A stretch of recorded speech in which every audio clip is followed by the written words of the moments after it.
Hey everyone, welcome back to Mr. Not Horror. If you're ready for a story that'll give you chills, make sure to like, subscribe, and let us know where you're listening from in the comments. Now, get cozy, relax, and let's begin today's spooky tale. The storm had come faster than the forecasts predicted, swallowing the landscape in an unrelenting cascade of snow and ice. The road stretched endlessly before her, a pale, featureless ribbon, barely visible through the windshield. Lucy tightened her grip on the steering wheel, her knuckles stark white in the dim light. She glanced at the dashboard. The fuel gauge hovered precariously close to empty. The assignment had seemed simple enough. Cover the story of Black Hollow, a town infamous for the sudden disappearance of its entire population 2 decades ago.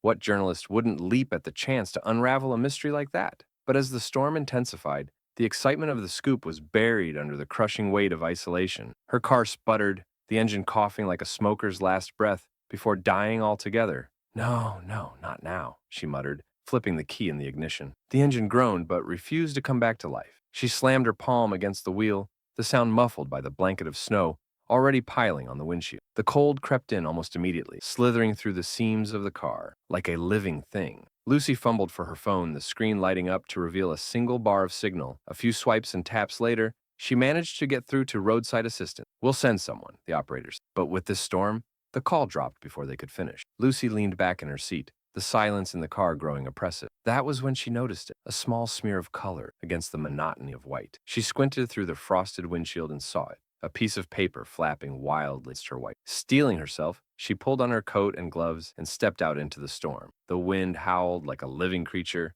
whipping her hair into her face and slicing through her layers. She wrestled the paper free, retreating to the car with her prize. Inside, she unfolded it, her breath fogging the air as her eyes adjusted to the dim light. Her heart skipped a beat. The crude crayon drawing depicted a stick figure standing next to a car, surrounded by jagged lines that could only be the storm. But it wasn't the scene that made her stomach drop. It was the figure's face, her face. Lucy turned the paper over, hoping for some clue as to who had left it. The back was blank, save for a single word scrawled in what looked like charcoal: run. Her pulse quickened. She scanned the empty road through the rearview mirror, her eyes darting from shadow to shadow. There was nothing out there, no movement, no sign of life. But she couldn't shake the feeling that someone or something was watching. The storm seemed to intensify, the wind screaming louder, the snow falling heavier. Lucy checked her phone again, but it was dead now, drained of its battery. A sharp knock at the driver's side window made her jump, the sound cutting through the eerie silence like a gunshot. She whipped her head around,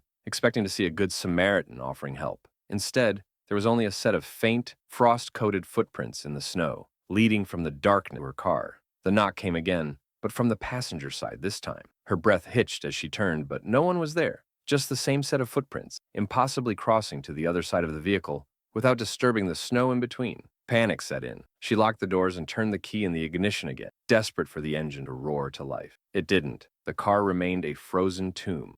That was when she saw them, the shapes in the storm, shadowy figures, indistinct but undeniably human, standing just beyond the reach of her headlight. There were 3 at first, then 5, then too many to count. They didn't move, didn't speak. They simply stood there, their faces obscured by the swirling snow. Lucy's mind raced. Were they survivors? Ghosts of Black Hollow, or something else entirely? She tried to convince herself it was a trick of the light, but the longer she stared, the more certain she became that they were real. The radio crackled to static, filling the car before a voice broke through. It was faint, distorted, but unmistakably urgent. "You shouldn't have come," it said. Lucy grabbed the radio knob, trying to respond, but the static swallowed her voice. The figures outside began to move, slow and deliberate, closing the distance between them and her car. She screamed, slamming her fists against the steering wheel. The windshield frosted over completely, obscuring her view. Her breath came in ragged gasps as she tried to think, to plan, to survive. The frost on the glass began to clear, not melting but receding, as though being wiped away from the outside. The figures were gone,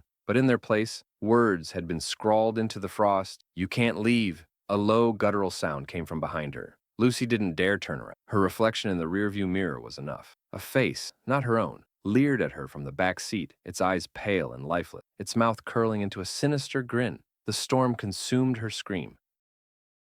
The snow fell in thick, blinding sheets, turning the forest into an endless maze of white. Matthew tightened the strap of his backpack and adjusted the flashlight in his gloved hand. The beam flickered and swayed with each step, illuminating the uneven path ahead. His breath fogged the air, and he cursed the storm under his breath. The call had come in earlier that afternoon. A hiker had gone missing near the ridge. Matthew, a seasoned forest ranger, had volunteered to search. He'd been through plenty of blizzards before, but this one felt different, heavier somehow. The wind carried a strange, mournful whistle, like a warning whispered through the trees. He reached the trailhead and paused, scanning the untouched snow for any sign of footprints. There was nothing. No sign of the hiker, no indication that anyone had passed this way. Matthew checked his radio. Static. Of course, he muttered. The storm had likely knocked out the signal. As he moved deeper into the woods, the trees seemed to close in around him. Their branches, weighed down by snow, formed twisted shapes that loomed like silent sentinels. Matthew's boots crunched through the fresh powder, the sound eerily loud in the stillness. Then he heard it. Matt? He froze. The voice was faint, almost swallowed by the wind, but he recognized it instantly. It was his sister, Emma, but that was impossible. Emma had been dead for 3 years. Matt? The voice called again, clearer this time. His heart raced, pounding against his rib cage like a drum. He turned, shining his flashlight into the trees. Hello? Who's there? Silent. He stood still, listening, his breath coming in short, panicked bursts. The voice came again, closer now, almost directly behind him. Matt, help me. He spun around, his flashlight sweeping the forest, but there was no one there. Just the same endless expanse of snow and shadows. His mind raced. It had to be the storm playing tricks on him, the howling wind twisting into familiar shapes. He pressed on, focusing on the task at hand. Somewhere out there, a real person needed help, and he wasn't going to let himself get distracted. As he climbed higher, the wind grew fiercer, tearing through the trees with an unnatural force. He stumbled into a small clearing and stopped dead in his tracks. Carved into the bark of the surrounding trees were strange symbols, each one intricate and unfamiliar. They glowed faintly, casting an eerie blue light on the snow. Matthew swallowed hard, his breath catching in his throat. The symbols pulsed rhythmically, almost like they were alive. He stepped closer, reaching out to touch one, when a loud snap behind him made him whirl around. A figure stood at the edge of the clearing, barely visible in the storm. Emma, he whispered. The figure stepped closer, and for a moment he thought it really was her. The shape, the way it moved, it was all so familiar. But as it came into the light of his flashlight, he saw it wasn't Emma at all. It wasn't even human. The thing was tall and gaunt, its skin pale and stretched tight over jagged bones. Its eyes glowed with the same blue light as the symbols, and its mouth twisted into a grotesque imitation of a smile. Matt, it crooned, its voice a perfect mimicry of his sister. You left me. He stumbled backward, his flashlight shaking his trembling hand. You're not real, he said, his voice cracking. You're not real. The creature tilted its head, studying him like a predator sizing up its prey. Then it lunged. Matthew bolted, adrenaline fueling his frantic escape. The trees blurred past him, their branches clawing at his coat. He could hear the creature behind him, its footsteps crunching the snow in an uneven, stuttering rhythm. He didn't stop until he reached another clearing, his chest heaving, his lungs burning with every breath. The storm seemed quieter here, the wind muffled as if he'd stepped into a different world. In the center of the clearing was a campsite, a small tent half buried in the snow, surrounded by scattered gear. Matthew approached cautiously, his flashlight illuminating the scene. A journal lay open on the ground, its pages fluttering.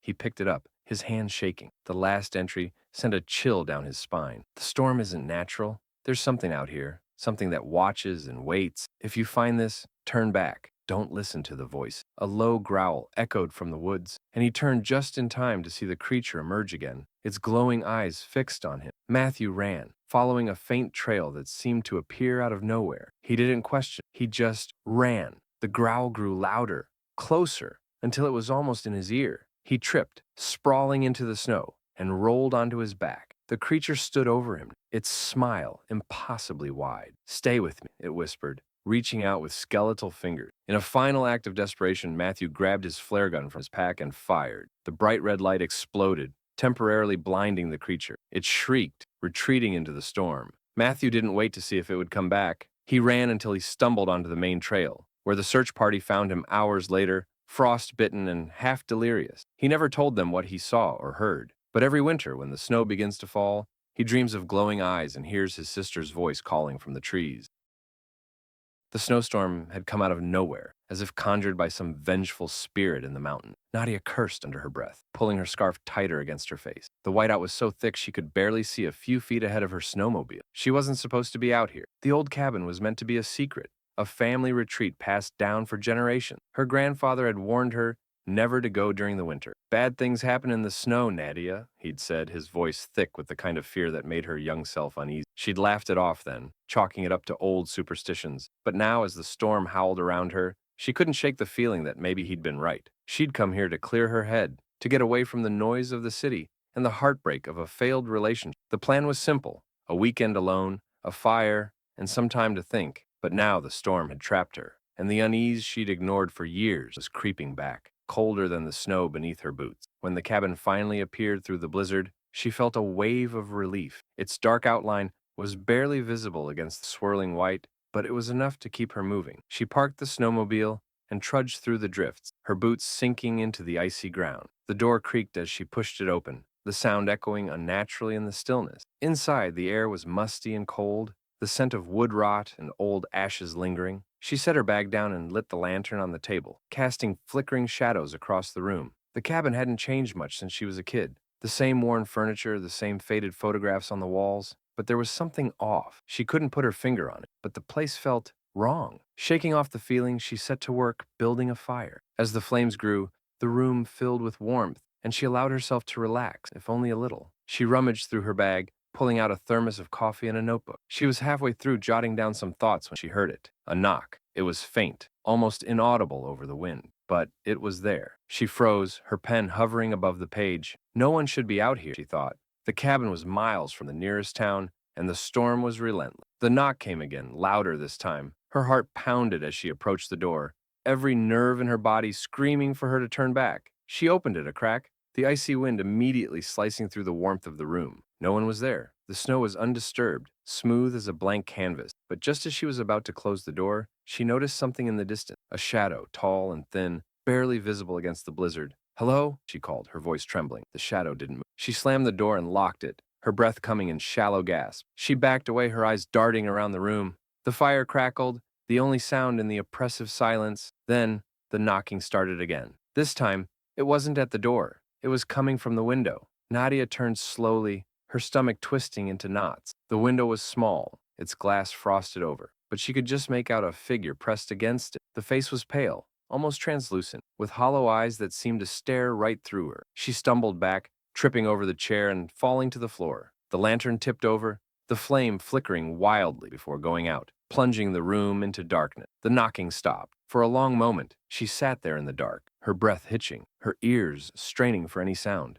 The wind had died down, leaving an unsettling stillness in its wake. A soft creak came from the floorboards above her. Nadia's blood ran cold. The cabin didn't have a second floor. She grabbed the fire poker from beside the hearth, gripping it tightly as she crept toward the staircase. Her flashlight beam shook as she pointed it up the stairs, revealing only darkness. Another creak, and then a voice faint and echoing, "Nadia!" She clutched the poker tighter, the sound of her name sending chills down her spine. Slowly she climbed the stairs, her footsteps muffled by the thick layers of dust. The voice came again, closer this time. "Nadia, come see." When she reached the top, she found herself in a narrow hallway that shouldn't have existed. It was impossibly long, the walls lined with old, faded portraits of her family. Each face looked familiar, but their eyes were wrong. Too dark, too hollow. The voice called again from the end of the hallway. She followed it, her heart pounding in her chest. The last door creaked open as she approached, revealing a room bathed in an eerie blue light. Inside, a figure stood with its back to her, tall and impossibly thin, its limbs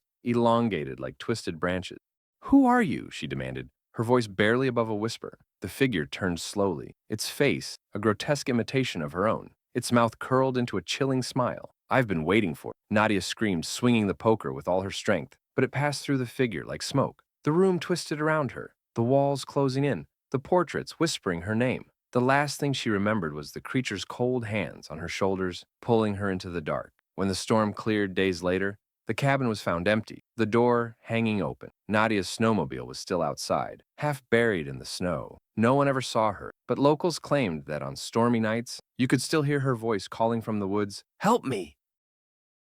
The blizzard had been raging for hours, an unforgiving wall of snow and ice that swallowed the world whole. Noah cursed himself for not checking the weather before setting out. He'd promised his girlfriend, Claire, he'd meet her at her family's cabin for the weekend. It was supposed to be a romantic getaway, a break from the chaos of their busy lives. But now, as the road disappeared under a sea of white, all Noah could think about was survival. His car skidded and lurched, the tires fighting for traction. He squinted through the windshield, but the headlights barely penetrated the storm. He pulled over, the engine idling as he tried to orient himself. The GPS had given up miles ago, and his phone had no signal. A faint shape emerged in the distance, a sign. Noah leaned forward, straining to read it through the snow. Black Creek Lodge, 2 miles. The name sounded vaguely familiar, though he couldn't place it. Maybe Claire had mentioned it before. He had no choice but to press on. Staying in the car would mean freezing to death. The lodge loomed out of the storm like a ghost, its dark silhouette framed by the swirling snow. It was larger than he'd expected, a sprawling 3-story building with steep,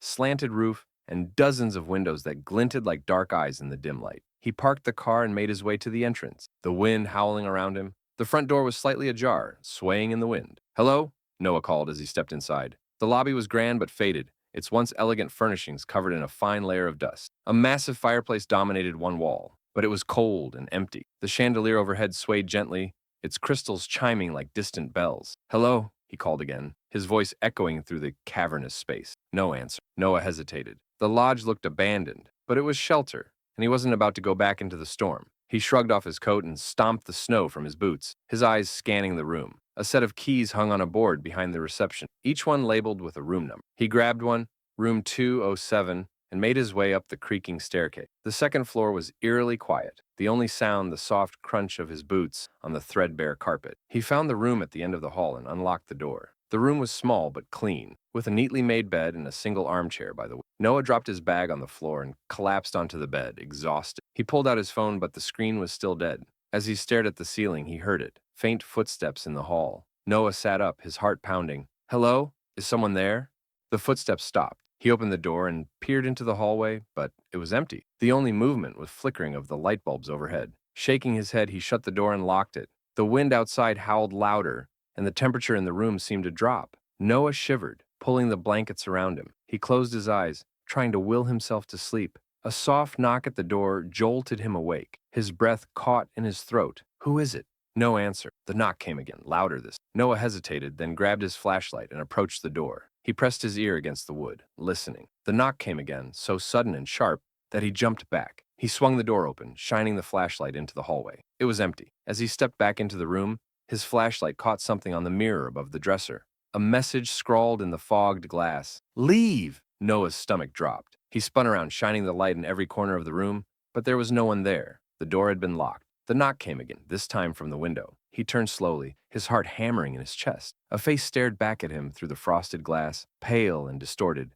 its eyes black pits. Noah stumbled backward, tripping over the chair and falling to the floor. When he looked up, the face was gone. He grabbed his bag and bolted, not caring about the storm outside. As he ran down the hallway, the lights flickered and dimmed, plunging him into near darkness. The sound of footsteps followed him, echoing in the empty corridors. He reached the lobby and froze. The front door was gone. In its place was a wall of wood, seamless and unbroken. Noah spun around, his flashlight darting from one corner to the next. The shadows seemed to shift and move, growing darker, closer. A voice whispered in his ear, low and guttural, "You shouldn't have come." He turned, but no one was there. The air grew heavy, pressing down on him, a physical weight. He ran toward the staircase, but the steps seemed to stretch endlessly, spiraling into the dark. The whispers grew louder, overlapping, forming a cacophony of unintelligible words. His vision blurred, the world tilting around him, and then he was outside, the storm screaming in his ears. The lodge was gone, replaced by an endless expanse of snow and darkness. Noah collapsed, his breath freezing in the air. The last thing he saw before the cold claimed him was the shadow of the lodge reappearing in the distance, its dark windows glowing faintly. When searchers found his body days later, frozen and half buried in the snow, his face was twisted in terror. The lodge, it was never there. The storm descended without warning, a ferocious cascade of wind and snow that swallowed the mountain road whole. Sophie gripped the steering wheel tightly, her knuckles white as her car struggled to stay on the icy pavement. She had been driving for hours, trying to reach her uncle's secluded cabin before nightfall, but the blizzard had other plans. Her phone had lost service miles back, and the GPS had gone haywire, the map spinning uselessly. Sophie glanced at the clock on the dashboard, 8:42 p.m. She was late, and the thought of spending another minute on the road filled her with dread. When she spotted the faint glow of lights through the storm, her relief was palpable. A sign emerged from the swirling snow, weathered and crooked, "Winter Hollow Inn." It wasn't her destiny, but it was shelter, and that was good enough. The inn was an imposing structure, its dark, timbered facade barely visible against the storm. Sophie parked in the small lot and hurried inside, her boots crunching on the ice-crusted ground. The warmth hit her immediately, a stark contrast to the biting cold outside. The lobby was quaint, almost charming, with antique furniture and a roaring fire in the hearth.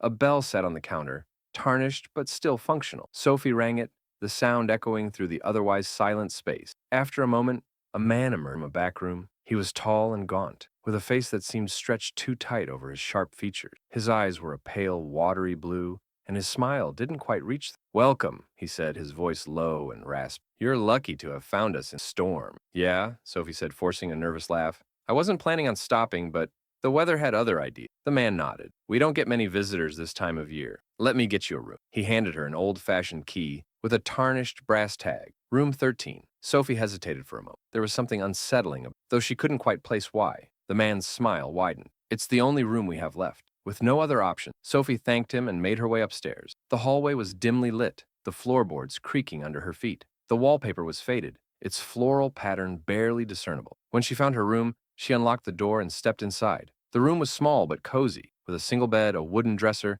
and a window that overlooked the snowy landscape. Sophie set her bag down and sat on the edge of the bed, trying to shake the lingering unease. As the wind howled outside, she unpacked her things and tried to settle in. She noticed a strange draft near the window and walked over to investigate. The glass was frosted over, but she thought she saw something move outside, a shadow passing through the storm. Sophie shook her head. "It's just the wind," she told herself. She closed the curtains and decided to take a shower. The bathroom was small, with a clawfoot tub and an old mirror above the sink. As she washed, the pipes groaned and rattled, the sound echoing unnervingly in closed space. When she stepped out of the shower, the mirror was fogged over. She wiped it clean with her hand and froze. In the reflection, there was someone standing behind her. Sophie spun around, her heart pounding, but the bathroom was empty. Her breath came in quick, shallow gasps as she scanned every corner of the room. She quickly dressed and returned to the bedroom, locking the door behind her. The wind had picked up, and the walls seemed to shudder with every gust. She climbed into bed, pulling the covers tightly around her, and tried to convince herself that it was all in her head. The scratching started just as she was drifting off to sleep. It was faint at first, a soft, irregular sound that seemed to come from inside the walls. Sophie sat up, listening intently. The scratching grew louder, more frantic, as if something was trying to claw its way out. "Hello," Sophie called, her voice trembling. The noise stopped, and then, from the corner of the room, a voice whispered, "You shouldn't have come." Sophie froze, her pulse racing. "Who's there?" she demanded, her voice shaking. There was no reply, but the air in the room seemed to grow colder. She grabbed her phone, desperate to call for help, but the screen was dead. A loud thud came from the closet. Sophie's hands trembled as she reached for the bedside lamp. The light flickered on, casting eerie shadows across the room. The closet door was slightly ajar, darkness spilling out like a living thing. "Is someone there?" she whispered, stepping cautiously toward the door.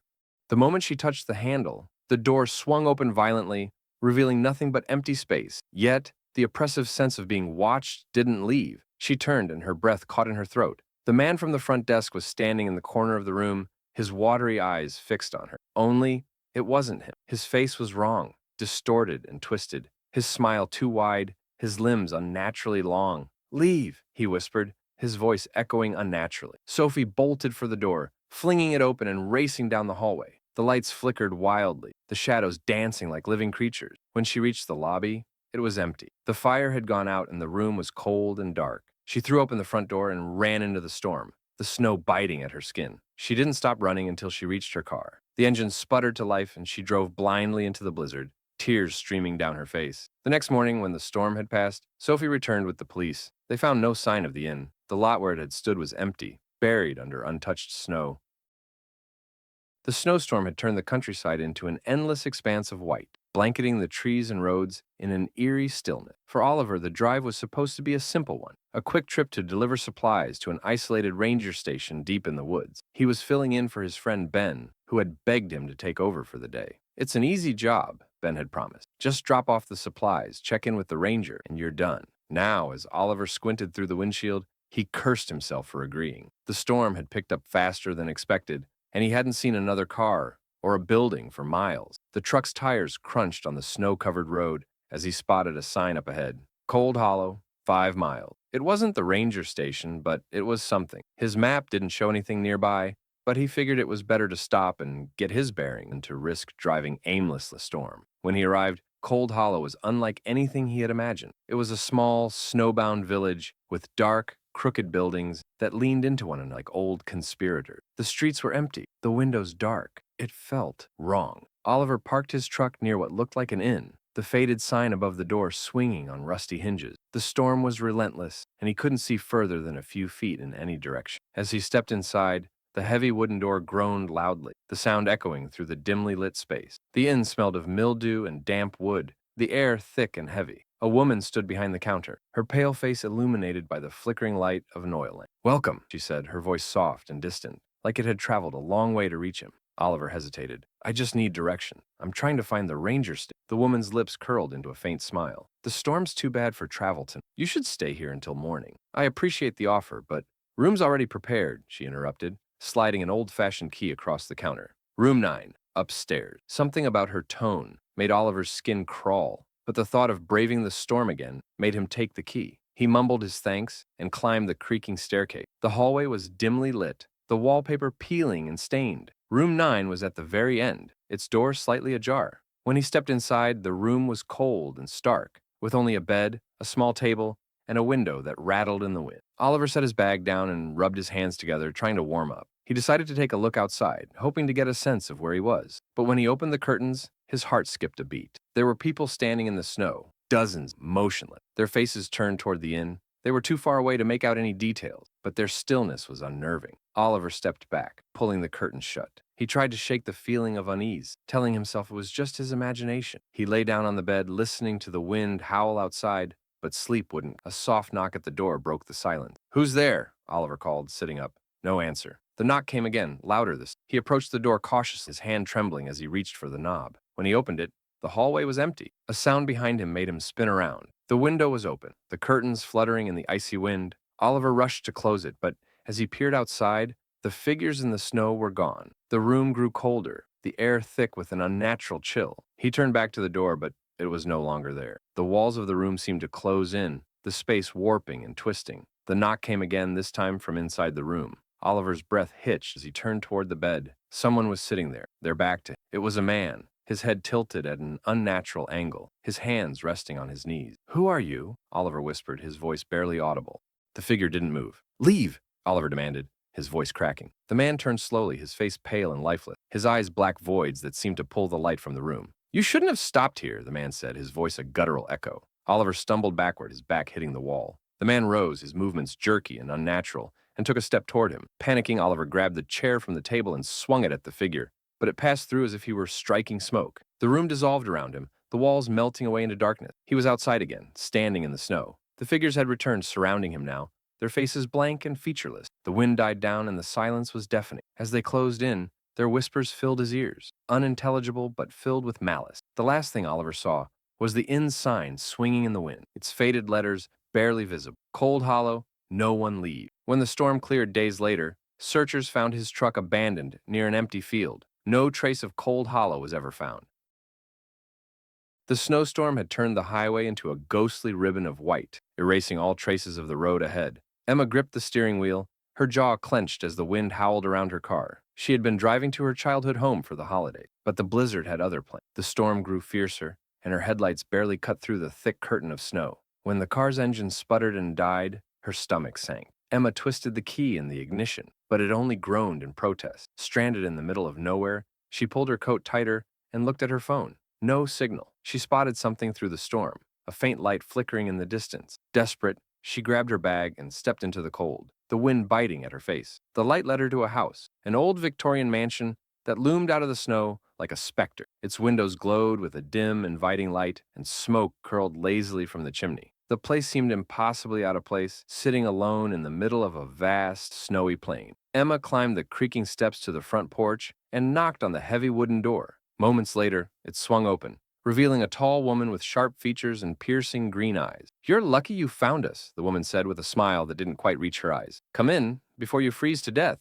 Emma stepped inside, grateful for the warmth. The interior was grand but faded, with antique furniture and flickering candlelight casting long shadows on the walls. "My name's Eleanor," the woman said, taking Emma's coat. "We don't get many visitors, especially in weather like this." "Thank you for letting me in," Emma said. "My car broke down a few miles back, and I didn't know where else to go." Eleanor's smile widened. "You're welcome to stay the night. We have plenty of room." Emma hesitated, a strange unease settling over her. Something about the house felt wrong, but she was exhausted, and the storm outside was relentless. Eleanor led her to a small but cozy guest room on the second floor. The bed was already made, and a fire crackled softly in the hearth. "Rest well," Eleanor said, her voice almost a whisper. "Breakfast is at dawn." Emma thanked her and closed the door. She sat on the bed, her fingers tracing the intricate patterns on the quilt. The room was warm, but the air felt heavy, as if the house itself was holding its breath. As she drifted off to sleep, she thought she heard voices, faint and indistinct, like whispers carried on the... Emma woke in the middle of the night to a strange sound, footsteps echoing in the hallway outside her. She sat up,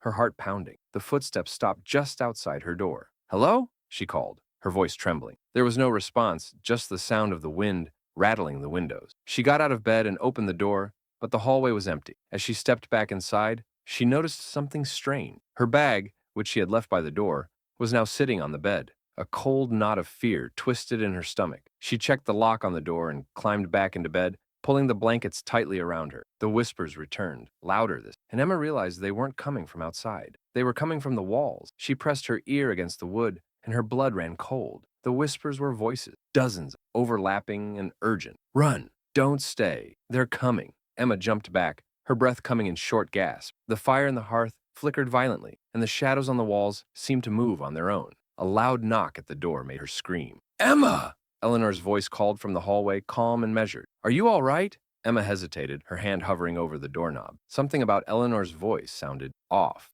"I'm fine," she lied, her voice shaking. "Good," Eleanor said. "You'll want to be well rested. Tomorrow is a special day." Emma didn't reply. She waited until she heard Eleanor's footsteps fade away before grabbing her bag. She had to leave, storm or no storm. When she opened the door, the hallway was dark and silent. The only light came from the faint glow of the fireplace downstairs. As she crept toward the staircase, she heard it again, the whispers, louder now, echoing through the house. "They know. Don't let them see you." Emma descended the stairs, her heart racing. She reached the front door and grabbed the handle, but it wouldn't budge. "Going somewhere?" Eleanor's voice came from behind her. Emma spun around. Eleanor stood at the base of the stairs, her green eyes glowing faintly in the dim light. "You can't leave," Eleanor said, her voice cold and commanding. "You belong to the house now." The shadows on the walls began to shift, detaching themselves and slithering toward Emma. They writhed like living things, their forms indistinct but filled with malice. Emma screamed and bolted toward the kitchen, searching for another way out. She found a back door and threw it open, running into the snow without looking back. The storm swallowed her whole, but she didn't stop. She ran until her lungs burned and her legs threatened to give out.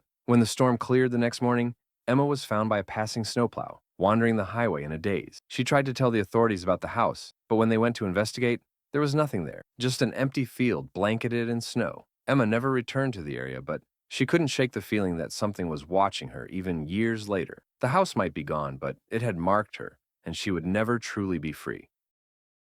The blizzard came on faster than anyone had expected, turning the small mountain town of Hollow Pines into an icy prison. Norah had been planning to spend the weekend at her friend Paige's cabin, tucked deep in the woods, far from cell towers and city lights. It was meant to be a peaceful escape, but the storm had thrown her off course. The winding road to the cabin was all but invisible under the snow, and Norah cursed herself for not leaving earlier. Her car's headlights illuminated only a few feet ahead, the falling snow creating the illusion of a swirling void. When the car's tires skidded and the engine sputtered to a stop, Norah's heart sank. She tried restarting it, but it refused to turn over. She checked her phone. No signal. Norah stepped out into the biting wind, pulling her coat tight. She scanned the woods around her, searching for any sign of shelter. Then she saw it, a faint orange glow flickering through the trees. She trudged through the snow toward the light, her boots crunching with each step. The sound of the wind seemed to dull as she approached, the eerie silence of forest enveloping. The source of the light was a house, a grand, old-fashioned manor that stood stark against the dark woods. It was strange, she thought. Paige had never mentioned any houses nearby. The house looked ancient, its wooden frame weathered but sturdy. The glow came from the windows, and as Norah climbed the porch steps, she noticed the faint smell of wood smoke. She hesitated before knocking, her knuckles rapping lightly on the heavy wooden door. It swung open almost immediately, revealing a man in his late 40s. He was tall and thin, with neatly combed gray hair and piercing eyes that seemed to see straight through her. "Lost in the storm?" he asked, his voice smooth and oddly detached. "Yes," Norah replied, shivering. "My car broke down. I didn't know where else to go." "You've found the right place," the man said, stepping aside. "Come in. You'll freeze out there." Norah entered, grateful for the warmth. The interior of the house was elegant but old-fashioned, with antique furniture, ornate rugs, flickering gas lamps, casting long shadows on the walls. "I'm Henry," the man said, offering a hand. "Norah," she replied, shaking it. His grip was cold, almost unnaturally. "I don't get visitors often," Henry said with a faint smile. "The storm must have driven you far off course." Norah nodded, unsure of how to respond. There was something about Henry that unsettled her, though she couldn't pinpoint why. "Let me show you to a room," he said,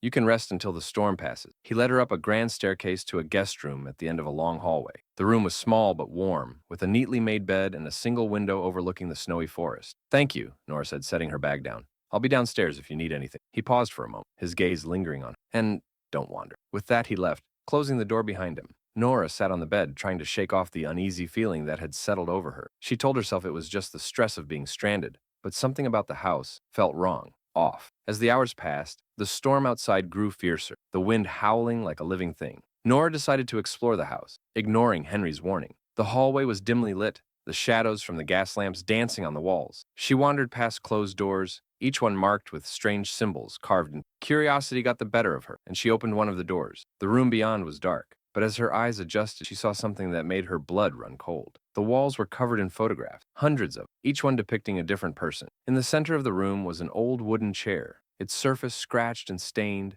A mirror hung on the opposite wall, its surface warped and clouded. Nora stepped closer, her eyes scanning the photographs. Her breath caught in her throat when she saw a picture of herself, taken just hours ago in her car. A noise behind her made her spin around. The mirror's surface rippled as if it were water, and a shadow began to emerge from its depth. Nora backed away, her heart pounding as the shadow took shape. A tall, featureless figure with glowing eyes. She ran, slamming the door shut behind her and bolting down the hallway. The house seemed to twist and shift around her, the walls narrowing and the floor creaking on frantic footsteps. She reached the staircase and stumbled down to the first floor, but Henry was nowhere to be found. The warm glow of the gas lamps had faded, replaced by a cold, dim light that seemed to seep from the very walls. "Nora!" Henry's voice called from the shadows, calm and steady. She turned to see him standing at the end of the hallway, his eyes glowing faintly. "You shouldn't have wandered," he said, his voice echoing unnaturally. "What is this place?" Nora demanded, her voice trembling. "It's where you belong now," he said, stepping closer. "The house brought you here. It chooses who stays." Nora backed away, but the shadows seemed to come alive, reaching for her with inky tendrils. She turned and ran, throwing open the front door and plunging into the storm. The cold bit at her skin, but she didn't stop, the sound of Henry's voice and the whispers of the house echoing behind her. When she reached the road, she turned back, but the house was gone, nothing but an empty expanse of snow. Nora eventually made it to safety, but the memory of the house haunted her. She couldn't shake the feeling that it was still watching, waiting for her to return. Years later, when she finally worked up the courage to tell someone her story, she learned the truth. The house had been abandoned for decades, but every few years, someone vanished near that stretch of forest. They were never seen again. The storm had been raging for hours when Sarah pulled into the isolated roadside diner, its neon sign flickering weakly in the storm's fury. The wind howled as she stepped out of her car, her coat clutched tightly against her body. She had been driving for hours, trying to make her way home from a work trip, but the snowstorm had made the roads treacherous. The diner seemed like the only place to wait it out, and the warmth promised was a welcome relief. The bell above the door jingled as she entered, the warm air inside hitting her like a wave. A few people sat scattered at the counter, hunched over steaming mugs of coffee, but the place felt oddly empty for how late it was. Behind the counter stood a woman in her late 50s, wearing a faded apron and a look of quiet disinterest. Her hair was silver, her eyes tired. When she saw Sarah, her expression didn't change. "Table for one?" the woman asked, her voice thick with a drawl that made Sarah uneasy. "Yes, please," Sarah replied, glancing around. The few patrons sitting at the counter didn't acknowledge her presence, their faces blank and unmoving. The woman gestured to a booth near the back, its seat slightly torn. Sarah slid into the booth, the smell of stale coffee and grease hanging in the air. She didn't mind the smell. It was better than the freezing cold outside. As she settled in, she noticed the strange quiet. The storm outside was deafening, but inside there was no sound, just the hum of the fluorescent lights above. The woman behind the counter didn't speak again, merely wiping down the counter with a rag, her movements slow and deliberate. Sarah pulled out her phone, checking the time. It was nearing midnight, and she had no idea how long the storm would last. The roads would likely be impassable until morning. She glanced back at the counter, but the patrons hadn't moved. Their faces were obscured by the shadows, but their stillness made her uneasy. A few minutes passed before the woman came over, placing a cup of coffee in front of Sarah. "Anything else?" the woman asked, her voice flat. "No, just the coffee," Sarah said, forcing a smile. She wasn't sure why she felt so on edge. There was something about the place that felt wrong. The woman nodded and returned to the counter, resuming her silent work. Sarah tried to focus on her coffee, but the silence in the diner pressed in on her, making her skin crawl. She glanced at the other patrons again, studying their faces more carefully. They were all staring straight ahead, their eyes glassy and lifeless, like mannequins in a store window. She blinked, thinking she must be imagining, but no. Their eyes were fixed, unblinking. A chill ran down her spine, and she stood up, her hand trembling as she gripped her cup. She walked slowly toward the door, but as she passed the counter, the woman's voice stopped her. "You're not leaving, are you?" Sarah froze, her heart hammering in her chest. She turned back to face the woman, her breath caught in her throat.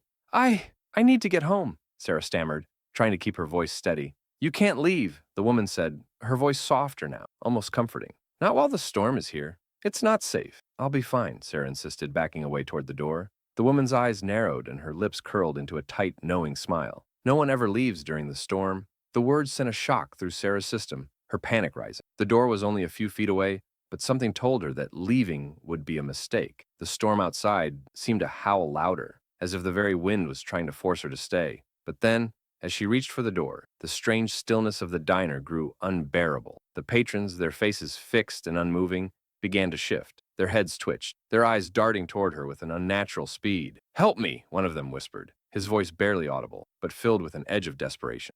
The others followed suit, their mouths opening in eerie unison. "Help me," they murmured, their voices rising in a chorus. The door handle slipped from Sarah's hand as the room seemed to close in around her. The lights flickered, casting long shadows that seemed to stretch and twist, the faces of the patrons warping into grotesque masks of terror. She wanted to scream, to run, but her legs wouldn't move. She felt paralyzed, trapped in the diner with the figures whose eyes never left her. They had been waiting for. "Not everyone who comes here leaves," the woman said, her voice chilling in its calmness. "And you won't be the last." The shadows in the room grew darker, thicker, until they filled every corner, consuming everything in their path. The storm outside seemed to have stopped, but the air inside the diner grew colder, freezing her bones. The once warm, safe space felt like a tomb now, a place where time had stopped, and the walls closed in on her. One by one, the patrons began to stand, their bodies jerking unnaturally shuffled toward her. Their eyes were wide with fear, but they didn't. Only the whisper, filling her mind with the same horrifying message over and over. "Help me." The woman behind the counter was no longer smiling. Her face was twisted in something resembling a grin, but it didn't reach her eye. She slowly stepped towards Sarah, her hands outstretched. "You should have stayed," the woman said, her voice like ice. "Now, you're one of us." And then, everything went dark. When the morning sun finally broke through the storm, the diner was empty. No trace of Sarah remained, no coffee cup, no footprints in the snow outside. The place was as it had always been, unchanged by the strange events of the night before. The next day, a car pulled up to the diner, its headlights cutting through the morning mist. The driver, a woman named Kate, stepped out, her eyes scanning the silent building. She had heard rumors about the diner on the outskirts of town, how no one who entered ever seemed to leave. Her gut twisted as she stared at the locked door, the faintest flicker of doubt creeping in. But she was hungry, and the storm was just beginning. The snowstorm had hit with brutal force, trapping everyone in the small mountain town of Redwood Hollow. It had been coming down for hours, blanketing the world in white and erasing any signs of life from the streets. Charlie, a delivery driver, had been on his last run before heading home when the storm caught him off guard. The roads had quickly become impassable, and he had been forced to pull over to the side of the road. With no way of reaching his family or a place to take shelter, he saw a small, rundown cabin in the distance. Its windows glowed faintly, a warm, yellow light cutting through the storm. He had no other choice. He trudged through the snow, his breath visible in the icy air. The closer he got to the cabin, the more uneasy he felt. The storm was a force of nature, but something about this cabin, isolated and abandoned, felt wrong. His instincts told him to turn back, but he had already come this far, and the cold gnawed at his bones. Charlie knocked on the door, his knuckles numb from the chill. Moments later, the door creaked open, revealing an older man with a grizzled beard, dressed in a heavy coat. His eyes were sharp, but there was a strange emptiness behind them. "What do you want?" the man asked, his voice low and gravelly. "I'm stranded," Charlie explained quickly. "The storm's too bad. Can I stay here until it lets up?" The man hesitated for a moment, looking Charlie over as though weighing something in his mind. Finally, he nodded and stepped aside. "Come in then, but be warned. There's no turning back once you step inside." Charlie wasn't sure if it was a joke or a warning, but he stepped over the threshold, grateful for the warmth inside. The cabin was old, with dark wooden floors and walls lined with shelves stacked with books, jars of preserves, and old hunting. A fire crackled in the hearth, casting flickering shadows across the room. The man didn't introduce himself, just motioned for Charlie to sit at the table. The air in the cabin felt thick, and despite the warmth from the fire, Charlie couldn't shake the feeling of unease that hung over him. The man set a steaming mug of tea in front of Charlie. "Where are you headed?" the man asked as he sat down across from him, his eyes never leaving Charlie's face. "I was just making a delivery," Charlie said, trying to keep his voice steady. "To the next town over." The man didn't respond, his gaze still unnervingly intense. The silence stretched between them, and Charlie couldn't help but feel the weight of the moment. It was then that he heard it, the the soft thud of footsteps coming from upstairs. He stiffened, glancing toward the staircase that led to the second floor. The man seemed unbothered by the sound, taking a slow sip of his tea. "Who's upstairs?" Charlie asked, trying to sound casual. But the question came out more urgently than he intended. The man's eyes flickered toward the stairs, then back to Charlie. "No one," he said, his voice almost too calm. "There's only me and the storm." Charlie's heart rate picked up, but he tried to ignore the creeping feeling in his gut. Suddenly, the door to the room creaked open, and Charlie spun around, his breath catching in his throat. Standing in the doorway was a woman, young, pale, and gaunt, her eyes dark circles of exhaustion. She looked at Charlie for a moment, her lips parted as though she were about to speak, but then she simply turned and disappeared back into the shadows of the hallway. Charlie's blood ran cold. He didn't know what he had just seen, but he knew that something was terribly wrong. "Who was that?" he demanded, his voice shaking slightly. The man remained unfazed, his gaze cold and unreadable. "Don't worry about her," he said, his tone dismissive. "She's just a guest, like you." Charlie's mind raced. The woman he had just seen, she wasn't like the man. She was too strange. The way she had moved, like she wasn't fully alive, like she had been lost in the shadows of the house for far too long. "I think I should go," Charlie said, standing abruptly. "I don't feel right here." The man didn't stand, didn't move at all. He simply sat back, his eyes boring into Charlie. "You can't leave," he said, the words coming out slow, deliberate. "The storm's too strong. You won't make it back. It's better if you stay." Charlie froze, his hand on the door handle. He turned back toward the man, his stomach twisting. "I'll take my chances," Charlie said, his voice trembling with fear. "I don't know who you are, but I'm not staying here another minute." But as soon as he turned the handle, the door wouldn't open. His mind raced as he yanked at the door, his heart pounding in his chest. The wind outside howled, and the snow pounded against the walls of the cabin. It felt like the storm was alive, pushing against him. "You don't understand." The man's voice cut through the chaos, calm but terrifying. "You're already here. You can't leave." Charlie spun around, his body frozen in terror. The woman from the hallway had reappeared at the top of the stairs, but she wasn't the same. Her skin had grown translucent, her eyes hollow and dark. The room seemed to grow colder with every step she took down the stairs, the temperature dropping rapidly, until Charlie's breath came out in clouds. "Let him go," the woman whispered, her voice barely audible over the storm. "You can't leave," the man repeated, his eyes wild. "You've already made your choice." Charlie stumbled backward, but the room seemed to shrink around him, the walls closing in. The woman's hollow eyes locked onto his, and the air around him thickened, suffocating. With a last desperate attempt,